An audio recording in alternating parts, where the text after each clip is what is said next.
তোকে খাইয়ে দিই, খাইয়ে দিয়ে তখন স্কুল যাবে, স্কুল যাওয়ার পর তখন আমি রান্নাটা বসাবো। আর অ্যাকাউন্ট গেছিলাম বলে সকালে উঠেছিলাম 6টার সময়তে উঠে ওর জন্য এই পরোটা করেছি, এই যে পরোটা আর আলু করেছি, এটা করে আর এই পরোটা দিয়ে আমি অ্যাকাউন্ট গেছিলাম, কারণ আমি জানি আর এই দুদিন থেকে এত অ্যাকাউন্টের ভিড় যে মানে লাইন দিয়ে অসম্ভব। কালকে তো আমি খাওয়াতে পারিনি, তো যাই হোক জাতামাতা করে খেয়ে গেছিলো। আজকে দেখলাম যে না, আজকে সেই ভরসাটা করবো না যে আমি কাজ ফেলে যাবো না এসে করব, ওই ভরসাটা করনি। এই জন্য সকাল সকাল আমি সব কাজ করে গেছিলাম, শুধু এবারে এলাম, এসে এবার রান্নাটা বসাবো। আর অ্যাকাউন্ট যাওয়া লাগে, অ্যাকাউন্ট যাওয়া মানে সময় হাতে নিয়ে ধৈর্য ধরে অ্যাকাউন্ট যেতে হবে। আর কেউ কাউকে যেখানে মানে বলা হয় যে আমাকে একটু দিয়ে দাও, অসুবিধা আছে, কেউ শুনবে না। পাড়ার মেয়েরা তো শুনবেই না, কোনো গল্পই নাই, একবারে ঝাঁকঝাঁক করে লেগে যাবে। সামান্য লাইনে দাঁড়াচ্ছে তাই তো লেগে যাচ্ছে মানুষ, যে বাইরে রোদ আছে একটু লাইনে দাঁড়ায়, তা সে নানান রকমের কথা। এই জন্য দেখলাম যে না। আর সত্যি কথা বলতে অ্যাকাউন্টে টাকা জমিয়ে রাখা খুব রিস্কের ব্যাপার। যে ভাববো যে আজকে আমি জমিয়ে রাখছি না, আবার আমি দুদিন পর তুলবো না, কোনো কাজে লাগাবো, তো এই তোলার সময়তে কি চান, জমা দিবা 1 লাখ টাকা জমা নিয়ে নেবে, কিন্তু তুলতে গেলে তোমাকে সে 10,000, 15,000, 30,000 টাকার বেশি আর মানে তোলা হয় না।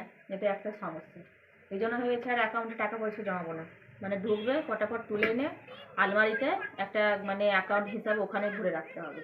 আর ভুলে যেতে হবে যে আমার কাছে টাকাই নেই, তাই তো মা? এই জন্য এখন ভুলে যেতে হবে। আর এই ছোট বাচ্চা বাড়িতে রেখে বাইরে যাওয়া মানে অসম্ভব। রেকর্ডিং হচ্ছে তো, তাই তো মা? আর এই আমার মাটাকে ফেলে আমার তো কোনো কাজ করা হয় না।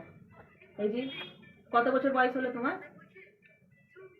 7 বছর বয়স, অথচ সে নিজে খেতে পারে না, তাই তো? আমি খাই দিচ্ছি, আর আমি যদি তোমাকে দিয়ে দিচ্ছি তুমি খাবা না?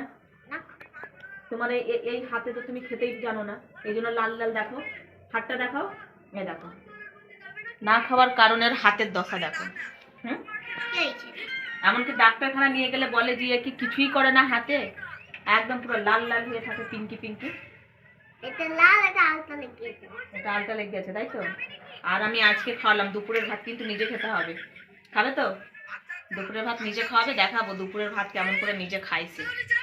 কমেন্ট চলবে 2 মিনিট 30 সেকেন্ড, তাই তো? দুপুরের ভাতটা আজকে দিব, তোমরা দেখবে যে দুপুরের ভাতও কত খায় নিজের হাতে। হ্যাঁ, অনেকে বলে যে আমি নাকি ওকে মানে কুড়ো করেছি, আলস করেছি খাইয়ে খাইয়ে, কেন আমি নিজে ধৈর্য ধরে খাওয়াই সেটা আমি দেখাবো, তাই তো? হ্যাঁ, বন্ধ করে টেস্টি।